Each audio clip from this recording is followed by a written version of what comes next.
Makasih. Ibu-ibu, terutama yang janda, kalau ditelepon suaminya orang, jangan suaramu mendayu-dayu seperti tadi. Ini tadi bukan kencang, ini namanya syahdu. Suara begini yang kasih nafsu kita lagi-lagi. Assalamualaikum ibu. Waalaikumsalam. Bagaimana suaminya orang tidak tergoda? Lagi di mana ibu? Di rumah aja pak. Coba dong yang keras. Assalamualaikum. Waalaikumsalam. Lagi di mana ibu? Di rumah. Lagi ngapain? Apa kau tanya-tanya? Oh enggak, diteleponnya lagi kau besok. Ini waalaikumsalam. Caleda. Wih, ada juga Bugis di sini. Wih, boleh tahan ini bubuhan Bugis. Saya ke Banjarmasin banyak orang Bugis. Saya pergi Kota Baru banyak orang Bugis. Saya pergi Pagatan, bahasa Bugis orang di sana. Begitu saya masuk penjara banyak juga orang Bugis. Simpan dulu HP-mu bos. Dengar ceramah dulu. Woi. Bu ibu, simpan dulu, simpan. Ibu yang pegang HP selama saya ceramah, saya doakan suaminya kawin lagi. Saya di Makassar bu, ada ibu-ibu, saya lagi ceramah, dia membelakang. Dalam hati saya, barusannya ada orang saya ceramah, dia belakangi saya. Ternyata dia ambil HP-nya, selfie. Dia belakangi, baru dia tulis di WhatsApp-nya, latar belakang das atlatif. Woi, saya dijadikan background. Selesai ceramah dia kejar lagi saya. Ini yang kasih repot kita bib sekarang. Kejar, Ustaz, boleh selfie. Terpasalah dilayani. Kalau enggak dia bilang kita sombong sampai mati. Sudah selfie dia bilang ulang Ustaz, kabur. Ulang lagi Ustaz, kabur Ustaz. Bukan HP kabur, mukamu yang kabur. Jadi bapak-bapak nanti kalau minta maaf sama istri, itu syaratnya. Jabat tangan, senyum, pandang matanya, sebut dosa. Jadi kalau suami minta maaf ibu, suruh sebut judulnya. Apa judulnya pak? Tiba-tiba minta maaf. Enggak enak, nanti kau ngamuk lagi. Bilang apa? Ustaz Dasat bilang harus sebut. Apa? Mohon maaf ibu. Dulu waktu saya tugas di Banjarmasin, saya hilaf. Ada perempuan mirip betul sama Pian. Maafkan saya selingkuh ibu. Dia bilang istrinya, enggak apa-apa pak, saya maafkan. Memang itulah manusia biasa, kadang-kala kita hilaf. Saya maafkan kau karena bulan lalu saya juga selingkuh.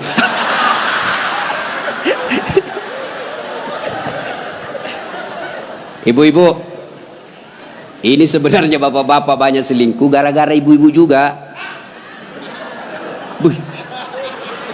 Bagaimana suamimu tidak selingkuh kalau kau marah-marah aja terus di rumah? Dia kira enak jadi suami nih ibu-ibu ini. Kira enak. Di kantor kita dimarah-marahi sama pimpinan. Di jalan macet, kadang-kala kehujanan. Ya, di warung kopi masuk WhatsApp tagihan. Sampai di rumah dimaki-maki lagi kita sama istri. Bagaimana kita tidak cepat sakaratil maut? Ini perempuan sekarang seperti cuaca, susah ditebak perasaannya.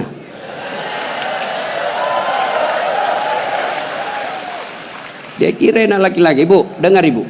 Hui, ibu, bu, ada 4 perempuan yang menjadi penghuni api neraka. Dengar ini. Terancam ibu-ibu. 1, kata Nabi, mereka yang selalu bicara kasar sama suaminya. Apa kau anak muda, ada istrimu? Boleh marah sama suami bu, boleh marah manusiawi, tapi jangan memaki. Ini kalau marah la haula wala quwwata illa billah, keluar semua kebun binatang di mulutnya. Bagaimana kita betah di rumah kalau ngomel aja kerjanya? Jadi, hei bu, coba dengar itu laki-laki, coba lihat itu laki-laki. Kami pikir ibu bagaimana supaya ibu bisa pakai AC di kamar. Pak, kami pikir bagaimana supaya ibu bisa pakai emas pulang kampung dihargai sama keluarga.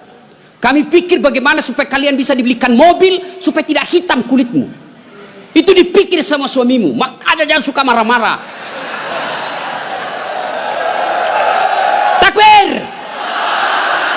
Ada di sini takut sama istrinya? Ada? Berhenti kau jadi laki-laki.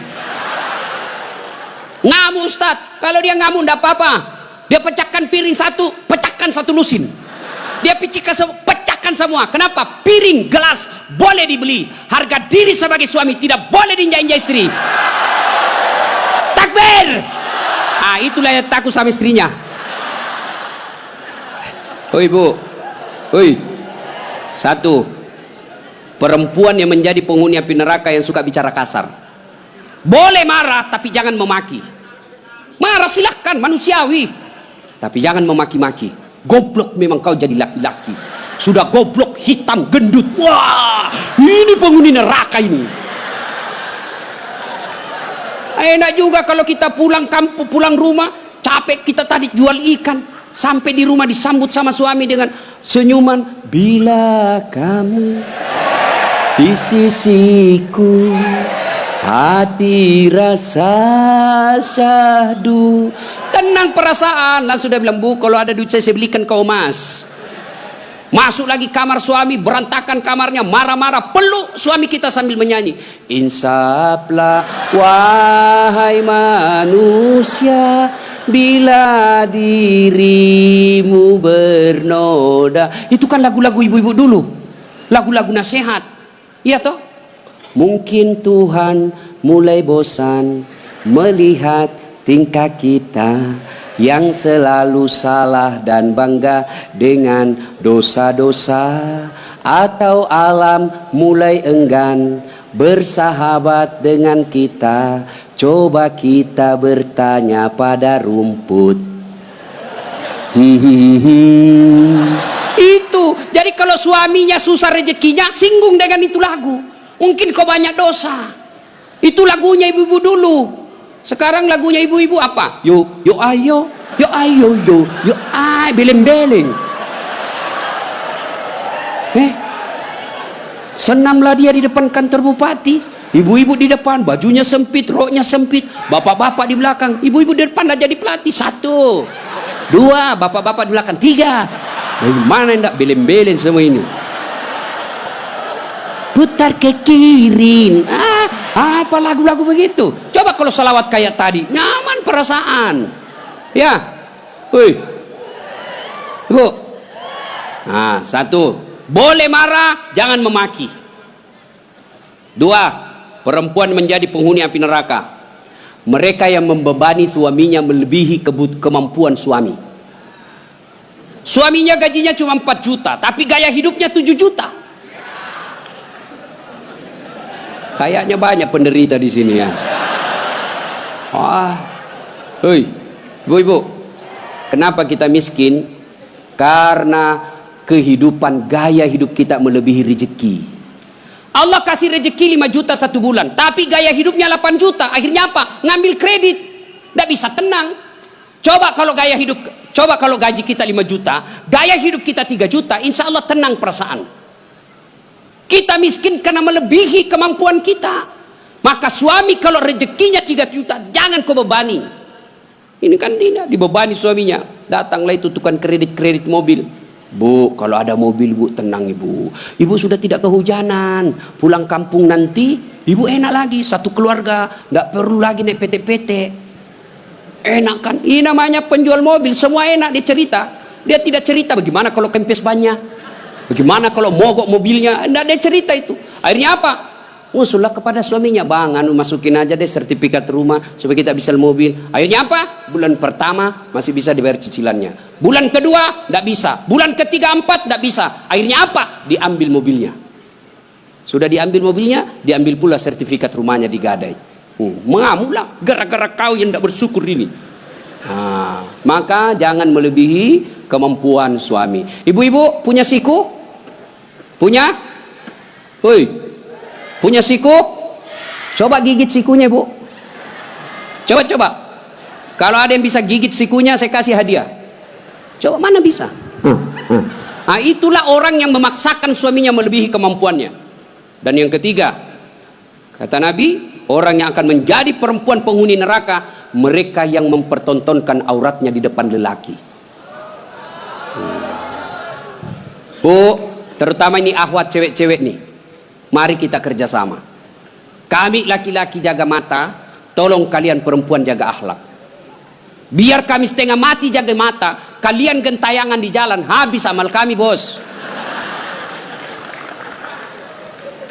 Pastilah dilihat barang bagus. Dia bilang, dilihat, haram tidak dilihat, barang bagus maka solak-solak kok bos ya.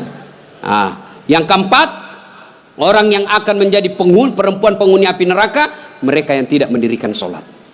Inilah perempuan memang paling banyak tidak mendirikan sholat. Kapan? Selesai haid 5 hari tambah bonus 2. Dia bilang suaminya, kenapa belum sholat sayang? Biasanya cuma 5 hari. Orang belum bersih, masih ada sedikit-sedikit.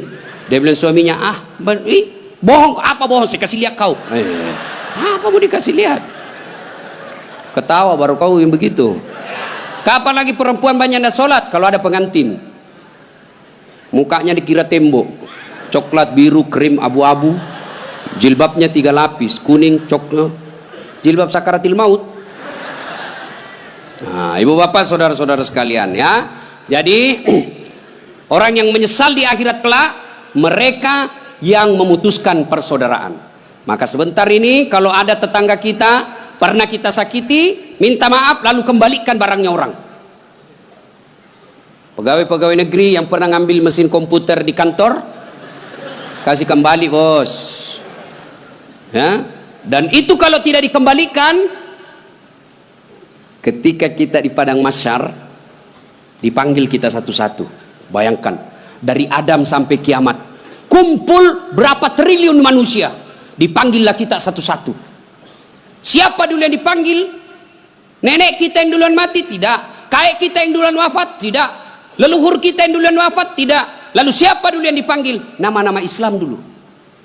Abdurrahman, Abdul Jabbar, Siti Fatimah, Aisyah, Mutmainnah, Das'at Latif. Itu dulu dipanggil. Cuncung di belakang kok bos. Dipanggil juga tapi mondri kok bos. Maka jangan berkata apa arti sebuah nama. Nama itu penting. Begitu pentingnya sebuah nama sehingga Nabi jelaskan ada 3 kewajiban orang tua kepada anaknya. 1 diantaranya memberi nama yang baik. Kenapa? Karena di akhirat digunakan ini nama. Nama-nama Islam dulu. Tony, Joni, Rudy, Ningsi, Nining. Dipanggil juga tapi di belakang bos. Habib Syekh, di depan. Das'at Latif nomor 2. Bayangkan, dipanggillah kita. Orang bilang apa arti sebuah nama? Coba bayangkan kalau tidak ada semua nama di sini. Yang paling repot caleg. Pilih saya, siapa? Anu siapa? Anu. Coba kalau ada, coba sebut nama. Orang sebut nama minimal 2 saya bisa tahu. 1 suku, 2 agamanya. Nama Margono. Biasanya Jawa. Gitu?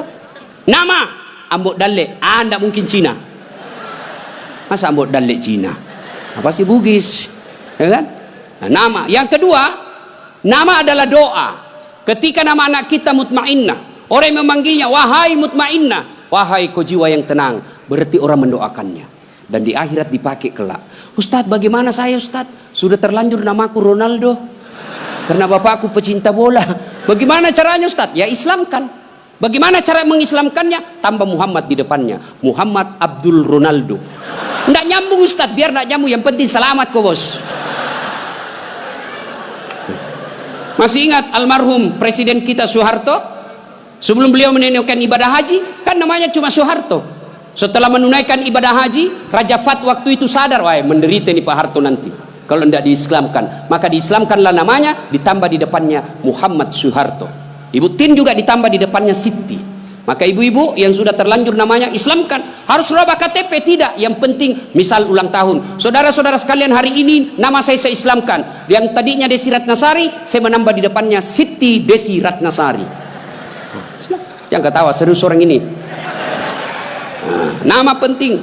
Dan pada saat itu ketika kita dipanggil satu-satu, wajah-wajah kita di padang mahsyar tidak lagi seperti ini.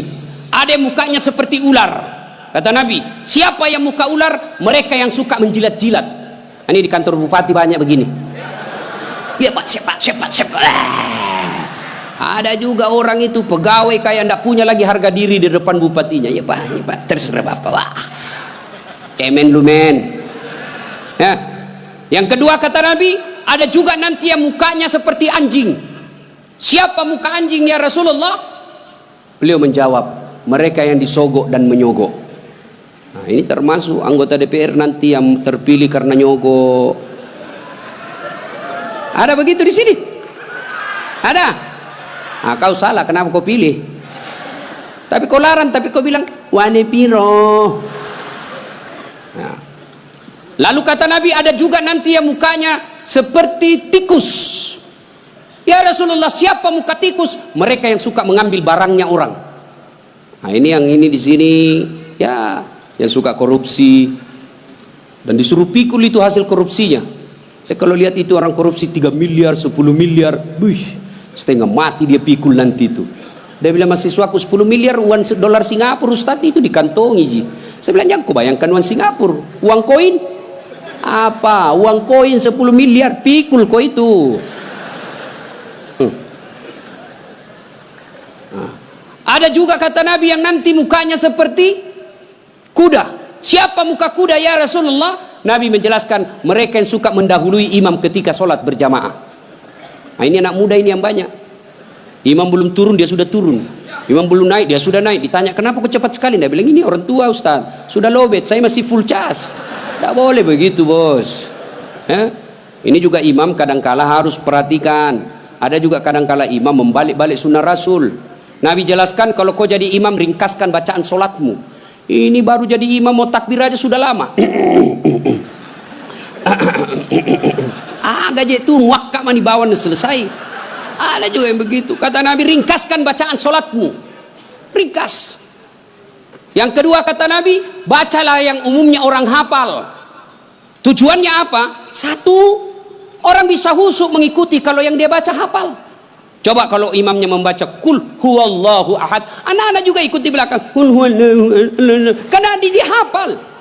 Begitu imam membaca surah Al-Baqarah ayat 10 sampai 115, la haula wala quwwata illa billah, dia husuk dengan bacaannya, kita husuk dengan hayalan.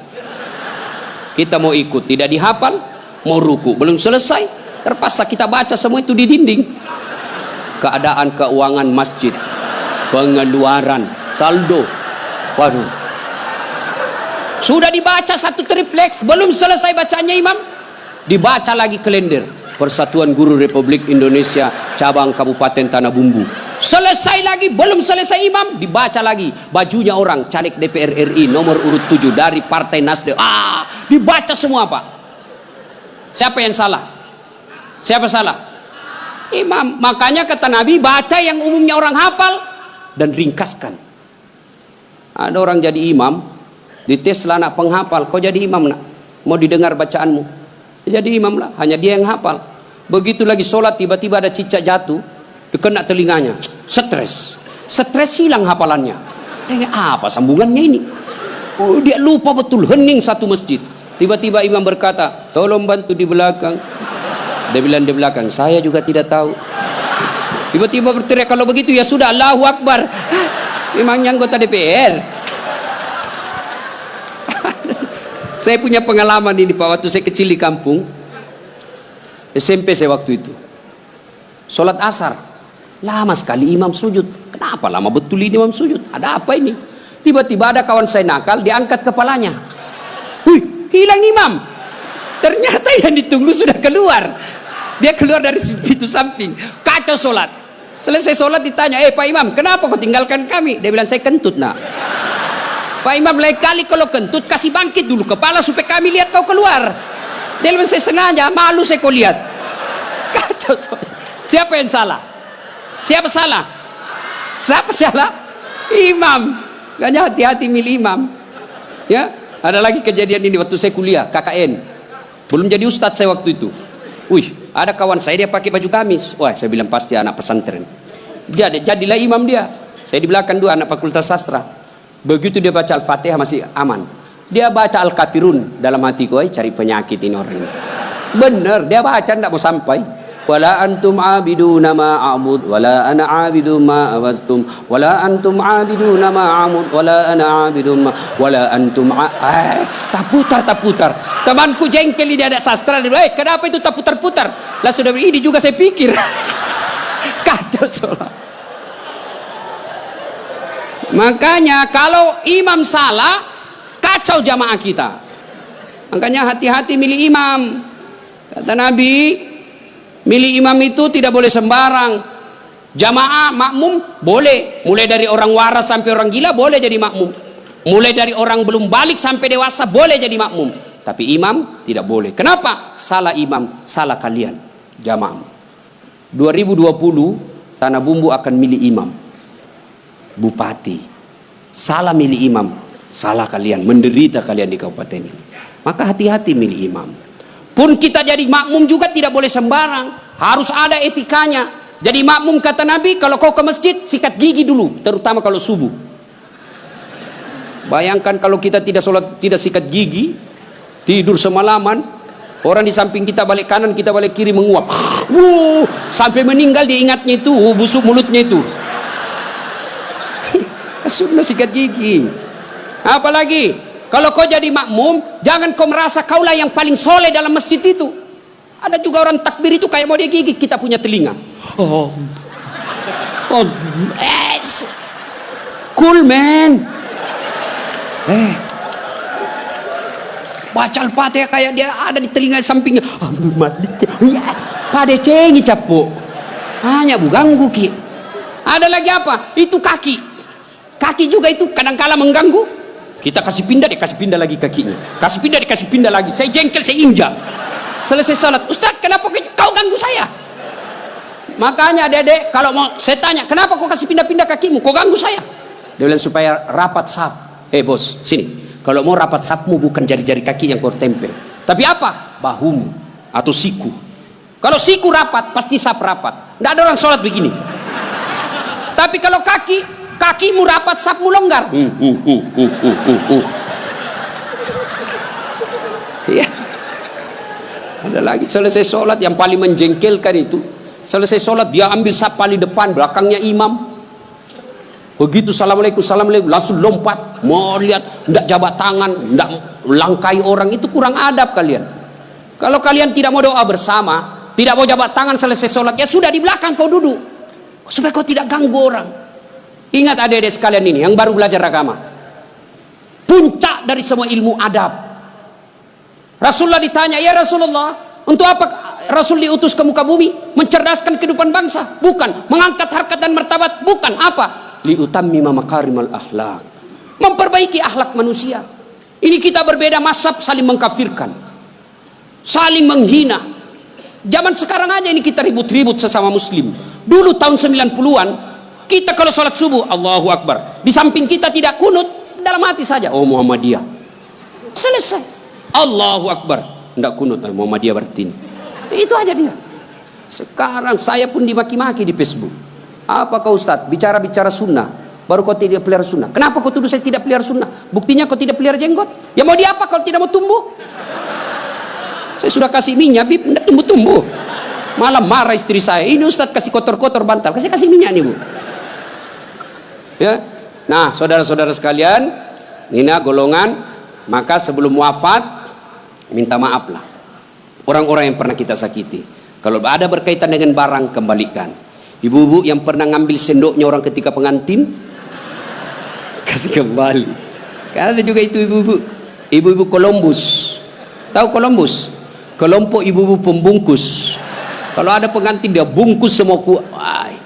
Yang ketiga, penyesalan kata Nabi, yaitu mereka yang tidak menjawab salat, azan salat ketika azan berkumandang.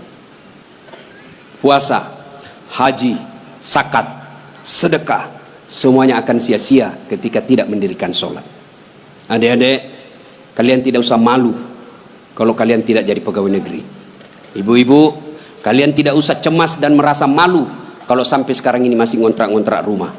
Tapi malu dan cemaslah ketika sudah dewasa seperti ini belum mendirikan sholat dengan sebaik-baiknya. Kalau sholat kita insya Allah baik, maka hidup kita akan diperbaiki oleh Allah Subhanahu wa Ta'ala. Kalau sholat kita bagus, Allah yang akan menyelesaikan semuanya. Di dunia ini tidak ada orang tidak punya masalah. Semua kita punya masalah, pasti. Jangankan kita, Nabi ada masalahnya. Malah di ibu-ibu yang tanya, Ustadz bolehkah orang sholat itu tidak pakai BH? Kenapa bisa ibu? Panas sih Ustadz, tidak ada AC, tidak ada kipas angin, kita baru pulang pasar. Boleh, tapi apa itu beradab? Ibu-ibu pergi ketemu gubernur tapi tidak pakai BH, boleh kan? Tidak Pak Gubernur. Mohon maaf ini Pak Gubernur. Coba. Ya. Saya sholat Ustaz, betul kok sholat, tapi main-main. Allah. Wa kana wa ya kunustan. Ini serang. Datang siapa ngajar sholat begitu, bos? Ada juga orang sholat kayak ditiup angin. Ada lebih parah Allah. Siapa ajar ku sholat mak keju-keju? Jadi jangan heran ketika sudah 20 tahun sholat kok masalah kita tidak bisa lepas. Salah satu sebabnya kita sholat seada-adanya. Bapak saudara-saudara sekalian, tepat tanggal 12 Rabiul Awal tahun ke-11 Hijriah, Rasulullah sallallahu alaihi wasallam demam. Lalu Allah perintahkan kepada malaikat Jibril, Jibril, kau turun, panggil 3 malaikat, 2 malaikat, Israil, Israfil, Mikail. Kau turun 4 malaikat. Sampaikan kepada Muhammad, Allah perintahkan saya menjemputmu dengan catatan tanya dulu. Kalau dia sudah mau cabut nyawanya, kalau belum tunda sampai mau. Turun malaikat. Langit pertama, langit ke-7 masih berempat. Jibril, Mikail, Israil, Israfil. Langit ke-6 sampai ke-2 masih berempat. Di langit pertama Jibril berkata, malaikat pencabut nyawa, saya tidak bertugas. Kau saja yang turun, jemput Nabi Muhammad. Tapi kata malaikat pencabut nyawa, tapi selama ini kamu yang ketemu, kamu kan chesnya, kamu sahabatnya. Kau turunlah. Saya tunggu kau saja di sini. Turun malaikat pencabut nyawa. Depan rumah Nabi ketuk pintu. Assalamualaikum warahmatullahi wabarakatuh ya Rasulullah. Nabi menjawab, Waalaikumsalam warahmatullahi wabarakatuh. Fatimah buka pintu, bah tidak ada orang. Kata Nabi, sudah ada di samping saya. Kata malaikat pencabut nyawa, ya Muhammad, hari ini saya diperintah untuk mencabut nyawamu apabila kau mau. Menurutmu bagaimana? Kira-kira kalau Pak Cuncun ditanya ini apa jawabannya, bos? Saya diperintah cabut nyawa. Tunggu dulu, orang belum jadi bupati. Pasti. Ustaz, Dasat, saya diperintah cabut nyawamu. Menurutmu bagaimana? Tunggu dulu, istri baru 1. Itu pasti mau sekali poligami tapi takut sama istrinya. Apa jawaban Nabi? Wahai malaikat, seluruh nabi dan rasul senior saya, setelah mereka melaksanakan tugasnya, mereka menghadap kepada Allah. Saya pun siap hari ini. Cuma ini ada yang lain. Mana Jibril? Jibril ada di atas. Kau panggil dulu deh. Ada yang saya mau tanyakan. Naik malaikat pencabut nyawa. Jibril, kau dicari sama CS-mu. Saya bilang memang kau ikut. Kau banyak cerita. Sudahlah, kau turun sini. Turun malaikat Jibril. Ya Jibril, kalau hari ini saya harus menghadap kepada Allah, tolong berikan saya kabar gembira. Ya Muhammad, seluruh nabi dan rasul haram masuk surga sebelum engkau lebih dulu di dalamnya. Alhamdulillah. Ya Muhammad, seluruh malaikat yang pernah Allah ciptakan sekarang mereka antri menunggu rohmu. Alhamdulillah. Apalagi Jibril, ya Muhammad, kalau ada dosa dan kesalahan yang pernah kau lakukan, Allah telah mengampuni dosa-dosamu. Alhamdulillah. Tapi Nabi berkata, Jibril, itu kan saya tidak cemas soal diriku. Yang aku cemaskan siapa? Tolong kasih saya berita gembira soal umatku. Kita yang dicemaskan Nabi, tolong berikan saya berita gembira. Naiklah Jibril bertanya kepada Allah, turun membawa berita. Ya Muhammad, saya dapat berita gembira dari Allah. Apa? Meskipun engkau sudah tidak berada di tengah-tengah mereka, meskipun engkau sudah tidak berada di tengah-tengah umatmu, selama umatmu berpegang kepada Quran dan Sunnah, insya Allah umatmu selamat. Nabi berkata, kalau begitu laksanakan tugasmu malaikat pencabut nyawa. Jibril mundur, mulailah dieksekusi Nabi, dicabut rohnya, meninggalkan telapak kaki, naik ke betis, naik ke paha, menggigil Rasulullah, keluar biji-biji keringat di pelipis beliau, di daki beliau keluar keringat. Lalu Jibril membalik ke belakang, dilihat oleh Nabi. Ya Jibril, kenapa kau palingkan pandanganmu? Apa kau jijik melihat saya sekarang ini? Jibril menjawab, demi Allah dan Rasulnya, saya tidak jijik melihatmu ya Muhammad, cuma saya tidak tega melihat engkau menghadapi sakaratul maut. Lalu Nabi menjelaskan, ya Jibril, andai saja Allah tidak sayang dan cinta kepadaku, maka aku akan rasakan betapa sakitnya sakaratul maut ini. Sampai naik ke atas, sampai ke tenggorokan beliau, sampai ke bibir beliau. Beliau mewasiatkan 3 perkara. Kata Nabi, yang pertama, perempuan kalian, jaga perempuan di antara kalian. Yang kedua, salatmu, jaga salat kalian. Dan yang ketiga Nabi ucapkan, ummati, ummati, ummati, umatku, umatku, umatku. Nabi tidak mencemaskan anak cucu beliau. Nabi tidak mengucapkan Fatimah anakku. Tapi siapa yang diucapkan Nabi? Ummati, ummati. Begitu cintanya Nabi kepada kita. Nah sekarang bagaimana cinta kita kepada Nabi? Salah satu cinta kita kepada Nabi dengan hadir di majelis salawat seperti ini. Hadir di tempat ini wujud kecintaan kita kepada Rasulullah. Pada zaman Nabi tidak ada salawat rame-rame seperti ini. Kenapa? Karena beliau ada di tengah-tengah kita, di tengah-tengah umat pada saat itu. Nabi pernah bertanya kepada sahabat, saudara-saudara sekalian, Anda tahu siapa yang paling menakjubkan imannya? Menakjubkan itu mengagumkan. Kata sahabat, para malaikat ya Rasul. Nabi katakan tidak. Bagaimana mereka tidak menakjubkan imannya? Mereka ketemu Allah. Kalau begitu para nabi dan rasulnya ya Rasulullah. Nabi katakan tidak. Bagaimana kami tidak beriman? Kami menerima wahyu, ketemu dengan malaikat. Kalau begitu ya Rasulullah, kami inilah para sahabatmu. Nabi katakan tidak. Bagaimana kalian tidak beriman? Kalian ketemu dengan saya, kalian melihat mujizat, wajar kalian beriman. Lalu sahabat berkata, kalau begitu siapa yang paling menakjubkan imannya ya Rasul? Nabi menjawab, umatku, saudara-saudaramu setelah kita ini wafat, mereka beriman kepadaku, mereka percaya kepadaku, padahal mereka tidak pernah ketemu Allah, mereka tidak pernah ketemu malaikat, mereka tidak pernah melihat mukjizat, mereka tidak hidup di tengah-tengah saya, tapi mereka beriman kepadaku dan berselawat. Kita inilah yang hadir di tempat ini.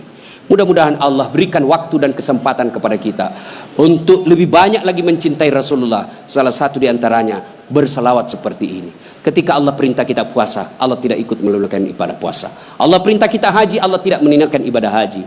Ketika Allah perintah kita berselawat, innallaha wa malaikatahu yusalluna 'alan nabi. Sesungguhnya Allah dan para malaikatnya berselawat kepada Rasulullah Muhammad sallallahu alaihi wasallam.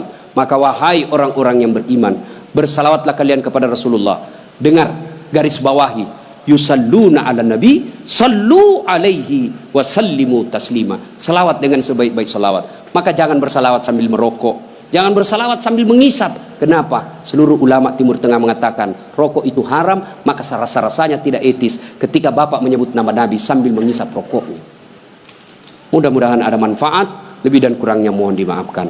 Terima kasih atas waktu dan kesempatan. Kemuliaan yang sangat besar saya bisa hadir di tempat ini bersama Habib Syekh dan keluarga Bapak Mardani. Mudah-mudahan diberikan rezeki yang lapang, dibahagiakan dunia sampai akhirat.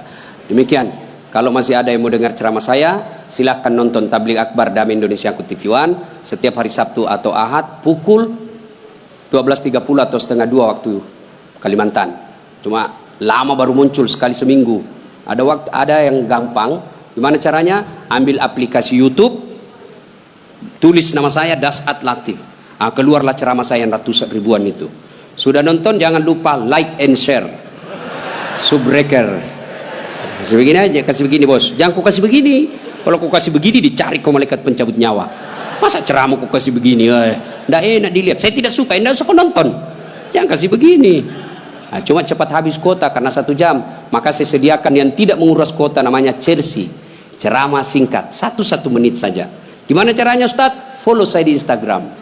Dasat Latif 1212. Dasat Latif 1212. Sudah ku follow Ustaz, sudah ku tidak mau putar ceramahmu. Apa masalahnya? Masalahmu kau tidak punya kuota.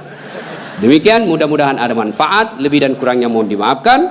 Nun wal kalam ya misrun. Billahi fi sabilil haq. Assalamualaikum warahmatullahi wabarakatuh.